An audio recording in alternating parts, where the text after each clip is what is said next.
ದೇವರ ನಾಮಕ್ಕೆ ಮಹಿಮೆ ಉಂಟಾಗಲಿ. ಈ ಒಂದು ಕಾರ್ಯಕ್ರಮವನ್ನು ವೀಕ್ಷಿಸುತ್ತಿರುವಂಥ ಎಲ್ಲರಿಗೂ ಕರ್ತನಾದ ಯೇಸು ಕ್ರಿಸ್ತನ ಪ್ರೀತಿಯುಳ್ಳ ಪರಿಶುದ್ಧವುಳ್ಳ ನಾಮದಲ್ಲಿ ನನ್ನ ಆತ್ಮೀಕ ವಂದನೆಗಳು. ಕಳೆದ ಸಾರಿ ನಾವು ಈ ಒಂದು ಟಿ ವಿ ಕಾರ್ಯಕ್ರಮವನ್ನು ಪ್ರಸಾರ ಮಾಡಿದಾಗ ಅದನ್ನು ನೋಡಿ ಎಲ್ಲ ಕರ್ನಾಟಕದಲ್ಲಿರುವಂಥ ಪ್ರತಿಯೊಂದು ಜಿಲ್ಲೆಯಿಂದ ನೀವು ನಮಗೆ ದೂರವಾಣಿಯ ಮುಖಾಂತರವಾಗಿ ಫೋನ್ ಮಾಡಿ ನಿಮ್ಮ ಪ್ರಾರ್ಥನೆ ವಿಜ್ಞಾಪನೆಗಳನ್ನು ಕೊಟ್ಟಿದ್ದೀರಾ. ನಿಮಗಾಗಿ ನಾವು ಪ್ರಾರ್ಥಿಸ್ತಾ ಇದ್ದೇವೆ. ಅದ್ಭುತ ಸಾಕ್ಷಿಗಳನ್ನು ತಿಳಿಸಲ್ಪಟ್ಟಿದ್ದೀರಾ. ಅದಕ್ಕಾಗಿ ನಾನು ಕರ್ತನಿಗೆ ಸ್ತೋತ್ರ ಮಾಡ್ತೀನಿ. ಇನ್ನು ವಿಶೇಷವಾಗಿ ಪ್ರವಾದನೆ ನುಡಿಯಿಂದ ಕರೆಯಲ್ಪಟ್ಟಂಥ ಹೆಸರಾಗಿದ್ದ ಸಿಸ್ಟರ್ ಶೋಭಾ, ನೀವು ಮೈಸೂರಿನಿಂದ ಕರೆ ಮಾಡಿ ಸ್ವಾಮಿ ನಿಮಗೆ ಕೊಟ್ಟಂಥ ಆ ಪ್ರವಾದನೆ ನುಡಿಯನ್ನು ನೀವು ಸ್ವೀಕರಿಸಿ ನಿಮಗೆ ಬಲ ಉಂಟಾಯಿತು, ಆತ್ಮಹತ್ಯೆ ಮಾಡಿಕೊಳ್ಳಬಾರ್ದು, ನಾನು ಬದುಕಬೇಕು ಎಂಬುದಾಗ ನಿಮಗೆ ದಾಹ ಉಂಟಾಯಿತು ಎಂಬುದನ್ನು ನಾವು ಕೇಳಿ ನಮಗೆ ಬಹಳ ಸಂತೋಷ ಉಂಟಾಯಿತು. ಹೌದು ಪ್ರಿಯರೇ, ನಮ್ಮ ದೇವರು ಮಾತನಾಡುವಂಥ ದೇವರಾಗಿದ್ದಾನೆ. ನಮ್ಮ ದೇವರು ಪ್ರೀತಿ ಸ್ವರೂಪನಾಗಿದ್ದಾನೆ. ನಮ್ಮ ದೇವರು ಅದ್ಭುತ ಕಾರ್ಯಗಳನ್ನು ಮಾಡುವಂಥ ದೇವರಾಗಿದ್ದಾನೆ. ಈ ದಿನವೂ ಯೇಸು ಕ್ರಿಸ್ತನು ನಿಮಗೆ ಹೊಸ ಕಾರ್ಯಗಳನ್ನು ಮಾಡಲು ಸಿದ್ಧನಾಗಿದ್ದಾನೆ. ಬನ್ನಿ, ಈ ಒಂದು ನಂಬಿಕೆಯೊಂದಿಗೆ ನಾವು ಮುಂದಿನ ಕಾರ್ಯಕ್ರಮ ಒಳಗೆ ಹೋಗೋಣ. ಕರ್ತನ ವಾಕ್ಯವನ್ನು ಧ್ಯಾನಿಸೋಣ. ನಿಜವಾಗಲೂ ಈ ದಿನವೂ ನಿಮಗೆ ಒಂದು ದೊಡ್ಡ ಅದ್ಭುತವು ನಡೀತದೆ ಎಂಬುದಾಗಿ ನಾನು ಕರ್ತನಲ್ಲಿ ನಂಬುತ್ತೇನೆ. ಆದ್ದರಿಂದ ನೀವು ಗಮನವಾಗಿ ಈ ಒಂದು ಕೆಲವು ನಿಮಿಷಗಳು ಟಿ ವಿಯ ಪರದೆ ಮೇಲೆ ಪ್ರಾರ್ಥನೆಯಿಂದ ಕೂತು ಈ ಒಂದು ವಾಕ್ಯವನ್ನು ಕೇಳಿರಿ. ಈ ಒಂದು ದಿನವೂ ನಿಮಗೆ ಹೊಸ ಅನುಭವಗಳು, ಆತ್ಮಿಕ ಅನುಭವಗಳು ಬಿಡುಗಡೆಗೆ ಉಂಟಾಗುತ್ತದೆ. ಆಮೇನ್. ಬನ್ನಿ, ಈ ಒಂದು ದಿನದ ಧ್ಯಾನಕ್ಕೆ ನಾವು ಹೋಗೋಣ. ಕೀರ್ತನೆ 34ನೇ ಕೀರ್ತನೆ ದಾವೀದನು ಬರೆದಂಥ ಕೀರ್ತನೆ. ಈ ಕೀರ್ತನೆಯಲ್ಲಿ ಆತನು ಸ್ವಾಮಿಯ ಜೊತೆಯಲ್ಲಿದ್ದಂಥ ಆ ಒಂದು ಅನ್ಯೋನ್ಯತೆಯ ಬಗ್ಗೆಯೂ, ಸ್ವಾಮಿಯ ಜೊತೆಯಲ್ಲಿದ್ದಂಥ ಒಂದು ಸ್ವಾಮಿಯ ಅದ್ಭುತ ಕಾರ್ಯಗಳ ಬಗ್ಗೆಯೂ ಬರೆದು ಹಾಡುವ ಹಾಡು ಇದು ಕೀರ್ತನೆ 34. ಈ ಒಂದು ಕೀರ್ತನೆ 34ರಲ್ಲಿ 4ನೇ ವಾಕ್ಯವನ್ನು ನಾವು ಓದಲು ಕೇಳೋಣವೇ. ಈ ಒಂದು ವಾಕ್ಯವನ್ನು ನಾವು ಈ ದಿನವೂ ಧ್ಯಾನಿಸಲಿದ್ದೇವೆ. ಬನ್ನಿ ಕೇಳೋಣ. ನಾನು ಯೆಹೋವನ ಸನ್ನಿಧಿಯಲ್ಲಿ ಬೇಡಿಕೊಳ್ಳಲು ಆತನು ಸದುತ್ತರವನ್ನು ಕೊಟ್ಟು ಎಲ್ಲ ಭೀತಿಯಿಂದ ನನ್ನನ್ನು ತಪ್ಪಿಸಿದನು. ಹಲ್ಲೆಲೂಯಾ. ಎಂಥ ಒಂದು ಅನುಭವ ನೋಡಿರಿ. ಆತನು ಹೇಳುತ್ತಾನೆ, ಅರಸನಾದ ದಾವೀದನು ಇಂತೆನ್ನುತ್ತಾನೆ, ನಾನು ಯೆಹೋವನನ್ನು ಕೂಗಿಕೊಳ್ಳಲು ಆತನು ನನಗೆ ಸದುತ್ತರವನ್ನು ಕೊಟ್ಟು, ಆಂಗ್ಲ ಸತ್ಯವೇದದಲ್ಲಿ ಆತನು ನನಗೆ ಸದುತ್ತರವನ್ನು ಕೊಟ್ಟು ನನ್ನ ಎಲ್ಲ ಕಣ್ಣೀರಿಗೆ ನನ್ನನ್ನು ತಪ್ಪಿಸಿದ್ದಾನೆ. ಎಂಥ ಒಂದು ಅನುಭವ ಪೂರ್ತಿಯಾಗಿ ಈ ಒಂದು ವಾಕ್ಯವನ್ನು ಬರೆದಿದ್ದಾರೆ ನೋಡಿ ಸ್ವಾಮಿ. ಈ ವಾಕ್ಯದ ಮುಖಾಂತರವಾಗಿ ನಮ್ಮನ್ನು ಈ ದಿನದಲ್ಲಿ ಮುಟ್ಟಲಿದ್ದಾರೆ.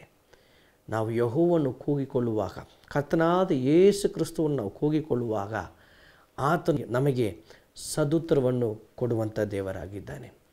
ಸದುತ್ತರವನ್ನು ಕೊಡೋದು ಮಾತ್ರವಲ್ಲ, ನಮ್ಮ ಜೀವನದಲ್ಲಿ ನಾವು ಹಾದು ಹೋಗುತ್ತಿರುವಂಥ ಕಣ್ಣೀರಿನ ಪಾದೆ, ಆ ಕಣ್ಣೀರಿನ ಸಮಸ್ಯೆಗಳನ್ನು ಆತನು ಬದಲಾಯಿಸಲು ಶಕ್ತನಾಗಿದ್ದಾನೆ. ಪ್ರಿಯರೇ, ಈ ದಿನವೂ ನನ್ನ ಕಣ್ಣೀರನ್ನು ಯಾರು ಬಲ್ಲರು, ನನ್ನ ಕಣ್ಣೀರನ್ನು ಒರೆಸಲು ಯಾರಿಗೆ ಆಗುತ್ತದೆ, ಯಾರು ನನಗೆ ಇಲ್ಲವಲ್ಲ ಎಂಬುದಾಗಿ ಹೇಳಿ ಒಂಟಿ ವ್ಯಕ್ತಿಯಾಗಿ ನೀವು ಅಳುತ್ತಿದ್ದೀರೋ, ನೀವು ಒಂಟಿಯಾಗಿರೋದು ಕರ್ತನ ಚಿತ್ತವೇ ಅಲ್ಲ.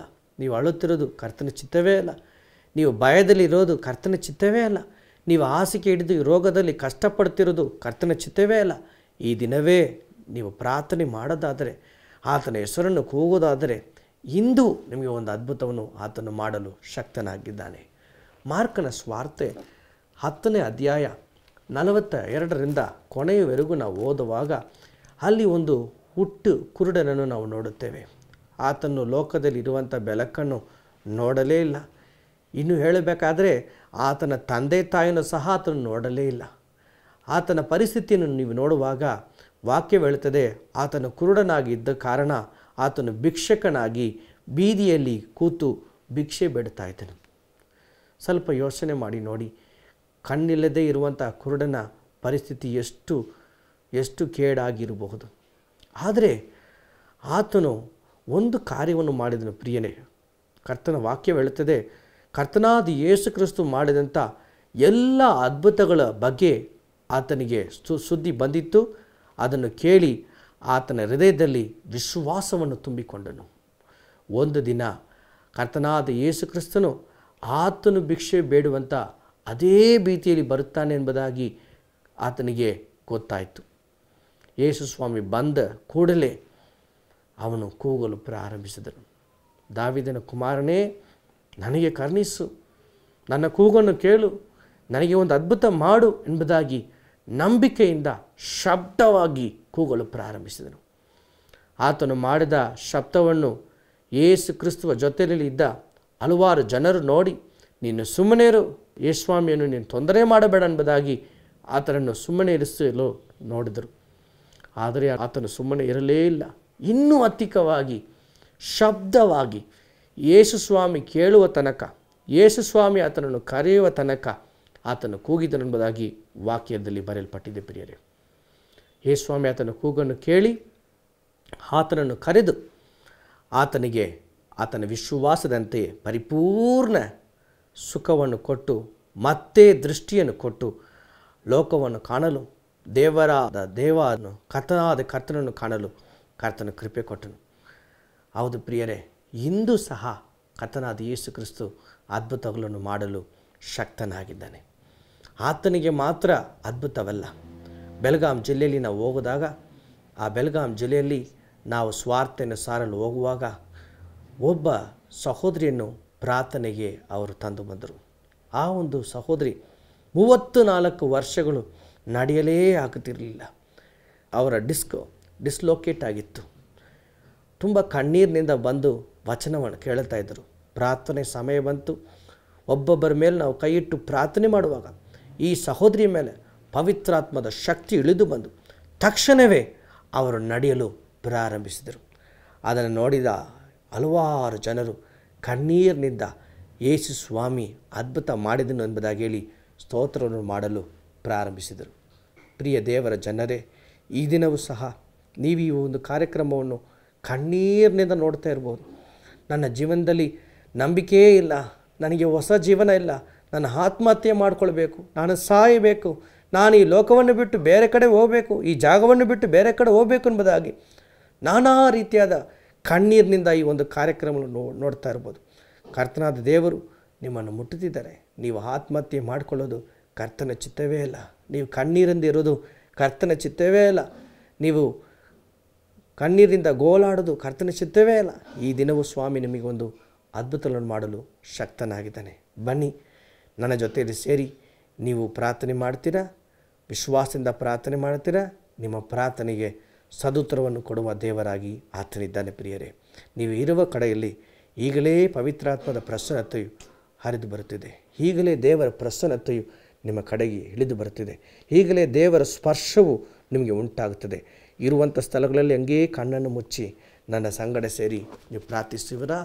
ನೀವು ಹಾಸಿಗೆ ಹಿಡಿದಿರ್ಬೋದು, ನಿಮಗೆ ನಾನಾ ರೀತಿಯಾದ ರೋಗ ಇರ್ಬೋದು, ಮಂತ್ರಿಕೆ ಕಟ್ಟಿರ್ಬೋದು, ಆದರೆ ಸ್ವಾಮಿ ನಿಮಗೆ ಬಿಡುಗಡೆಯನ್ನು ಕೊಡಲು ಶಕ್ತನಾಗಿದ್ದಾನೆ. ಬನ್ನಿ ಪ್ರಾರ್ಥಿಸೋಣ. ನಮ್ಮನ್ನು ಬಹಳವಾಗಿ ಪ್ರೀತಿಸುವಂಥ ಪ್ರಿಯ ಕರ್ತನೆ, ಯೇಸು ಕ್ರಿಸ್ತನ ನಾಮದಲ್ಲಿ ನಿಮ್ಮ ಪಾದಕ್ಕೆ ನಾವು ಬರುತ್ತೇವೆ.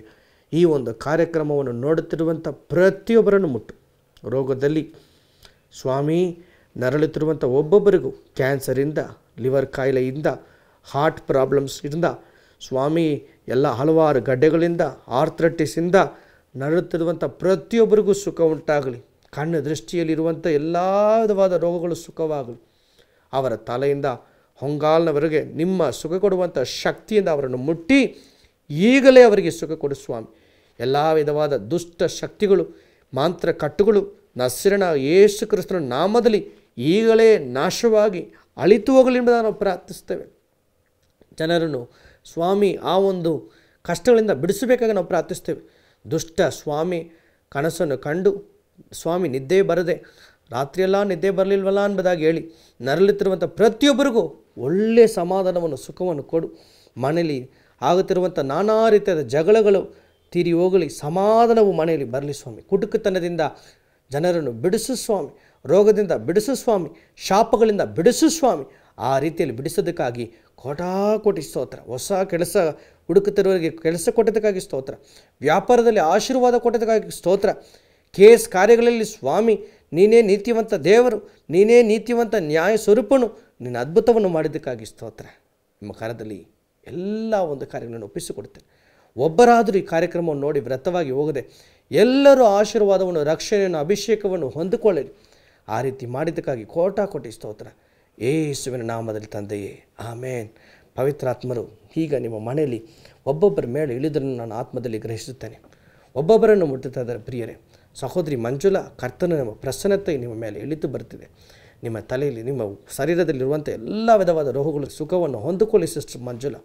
ಬ್ರದರ್ ವೆಂಕಟೇಶ್, ಕರ್ತನ ಕರವು ನಿಮ್ಮ ಮೇಲೆ ಇಳಿದು ಬರ್ತಿದೆ. ಸ್ವಾಮಿ ನಿಮ್ಮನ್ನು ಮುಟ್ಟುತ್ತಿದ್ದಾರೆ. ಈ ಒಂದು ಕಾರ್ಯಕ್ರಮವನ್ನು ನೀವು ವೀಕ್ಷಿಸುತ್ತೀರಾ, ಈಗಲೇ ನಿಮಗೆ ಕರ್ತನ ಕರಗಳು ನಿಮ್ಮನ್ನು ಮುಟ್ಟುತ್ತದೆ. ಅದ್ಭುತಗಳನ್ನು ಹೊಂದಿಕೊಳ್ಳಿ. ಹಲವಾರು ಯೋಹನ ಹೆಸರನ್ನು ನೋಡ್ತಾ ಇದ್ದೀನಿ. ಆತ್ಮಹತ್ಯೆ ಮಾಡಿಕೊಳ್ಳಬೇಕೆಂಬುದಾಗಿ ನೆನೆಸ್ತಾ ಈ ಕಾರ್ಯಕ್ರಮವನ್ನು ನೋಡ್ತಿರುವಂಥ ಒಂದು ಸಹೋದರಿನ ನೋಡ್ತೀನಿ. ಕರ್ತನಾದ ಯೇಸು ಕ್ರಿಸ್ತನ ಕರಗಳು ನಿಮ್ಮನ್ನು ಮುಟ್ಟುತ್ತದೆ. ನೀವು ಆತ್ಮಹತ್ಯೆ ಮಾಡೋದು ಕರ್ತನ ಚಿತ್ತವೇ ಅಲ್ಲ. ಸುಖವನ್ನು ಹೊಂದಿಕೊಳ್ಳ್ರಿ, ಬಿಡುಗಡೆಯನ್ನು ಹೊಂದಿಕೊಳ್ಳ್ರಿ. ರೋಗಗಳು ವಾಸಿಯಾಗ್ತಿದೆ. ಈಗಲೇ ಕರ್ತನಿಗೆ ಸ್ತೋತ್ರ ಮಾಡಿರಿ. ಈ ಒಂದು ದಿನವು ಸ್ವಾಮಿ ನಿಮ್ಮ ಕಣ್ಣೀರನ್ನು ಈ ವಾಕ್ಯದ ಮುಖಾಂತರವಾಗಿ ಹೊರಿಸಿದ್ದಾನೆ. ನಿಮ್ಮ ಚಿಂತೆಗಳಿಂದ ನಿಮ್ಮನ್ನು ದೂರಪಡಿಸಿದ್ದಾನೆ. ಕರ್ತನಿಗೆ ಸ್ತೋತ್ರ ಮಾಡಿ ಈ ಒಂದು ಹೊಸ ಒಂದು ಅಭಿಷೇಕದಿಂದ ಕರ್ತನು ನಿಮ್ಮನ್ನು ತುಂಬುತ್ತಿದ್ದಾನೆ. ಈ ಒಂದು ಅಭಿಷೇಕವನ್ನು ಪಡೆದು ಕರ್ತನಾದ ಯೇಸು ಕ್ರಿಸ್ತುವಿಗೆ ನೀವು ಸಾಕ್ಷಿಯಾಗಿ ಜೀವಿಸಬೇಕು. ಈ ಒಂದು ಕಾರ್ಯಕ್ರಮ ನೋಡೋದಕ್ಕಾಗಿ ನಿಮ್ಮೆಲ್ಲರಿಗೂ ನನ್ನ ಧನ್ಯವಾದಗಳು, ನನ್ನ ಸ್ತೋತ್ರಗಳು, ನನ್ನ ವಂದನೆಗಳು. ಕರ್ತನಾದ ದೇವರು ನಾನು ಕೊಟ್ಟಂಥ ಈ ಅವಕಾಶಕ್ಕಾಗಿ ನಾನು ಸ್ತೋತ್ರ ಮಾಡುವುದಾಗಿದ್ದೀನಿ. ಮಾತ್ರವಲ್ಲ, ನಿಮ್ಮ ಸಹೋದರನಾಗಿ ಒಂದು ಬೇಡಿಕೆಯನ್ನು ನಿಮ್ಮ ಮುಂದೆ ಇಡಲು ಬಯಸುತ್ತೇನೆ. ಈ ಒಂದು ಕಾರ್ಯಕ್ರಮವನ್ನು ಪದೇ ಪ್ರತಿ ವಾರ ನಡೆಸಲು ಮತ್ತು ಇದೇ ರೀತಿಯಾಗಿ ತಮಿಳು ಭಾಷೆಯಲ್ಲಿ, ಇಂಗ್ಲೀಷಲ್ಲಿ, ಹಿಂದಿಯಲ್ಲಿ ನಾವು ಕಾರ್ಯಕ್ರಮಗಳನ್ನು ಪ್ರಸಾರ ಮಾಡಲು ಸ್ವಾಮಿ ನಮಗೆ ದರ್ಶನವನ್ನು ಕೊಟ್ಟಿದ್ದಾನೆ. ಈ ದರ್ಶನವನ್ನು ನೆರವೇರಿಸಲು ನಮಗೆ ಪ್ರತಿ ವರ್ಷವೂ ಬರುವಂಥ 2016ರಲ್ಲಿ 25 ಲಕ್ಷಗಳ ಅವಶ್ಯಕತೆ ನಮಗೆ ಇದೆ. ಆದ್ದರಿಂದ ಈ ಒಂದು ಕಾರ್ಯಕ್ರಮವನ್ನು ನೋಡುವ ನಿಮ್ಮನ್ನು ಪವಿತ್ರಾತ್ಮ ನಿಮ್ಮ ಹೃದಯದಲ್ಲಿ ಮಾತಾಡೋದಾದರೆ ನೀವು ವರ್ಷಕ್ಕೆ ಒಮ್ಮೆ ₹1,000 ಅಥವಾ ₹5,000 ಅಥವಾ ₹10,000 ಕೊಟ್ಟು ಕರ್ತನ ಸೇವೆಯನ್ನು ನೀವು ಸಪೋರ್ಟ್ ಮಾಡಬೇಕೆಂಬುದಾಗಿ ನಾನು ಪ್ರೀತಿಯಿಂದ ಕೇಳುತ್ತಿದ್ದೆ. ನಮಗೆ ₹1,000 ಕೊಡುವಂಥ 2,000 ಜನರು ಬೇಕಾಗಿದ್ದಾರೆ. ₹5,000 ಕೊಡುವಂಥ 500 ಜನರು ಬೇಕಾಗಿದ್ದಾರೆ. ₹10,000 ಕೊಡುವಂಥ 500 ಜನರು ಬೇಕಾಗಿದ್ದಾರೆ. ಕರ್ತನ ವಾಕ್ಯ ಹೇಳುತ್ತದೆ, ಕೊಡಿರಿ ಆಗ ನಿಮಗೂ ಕೊಡಲ್ಪಡುವುದು. ನೀವು ಕೇಳ್ಕೊಂಡ ವಿಳಾಸಕ್ಕೆ ನೀವು DD ಅಥವಾ MO ಕಳಿಸಬಹುದು, ಅಥವಾ ನಮ್ಮ ಬ್ಯಾಂಕ್ ಡೀಟೇಲ್ಸ್ ನಿಮ್ಮ TV ಪರದೆ ಮೇಲೆ ಇದೆ, ಅದಕ್ಕೆ ನೀವು ಮನಿ ಟ್ರಾನ್ಸ್ಫರ್ ಮಾಡಿಸಬಹುದು.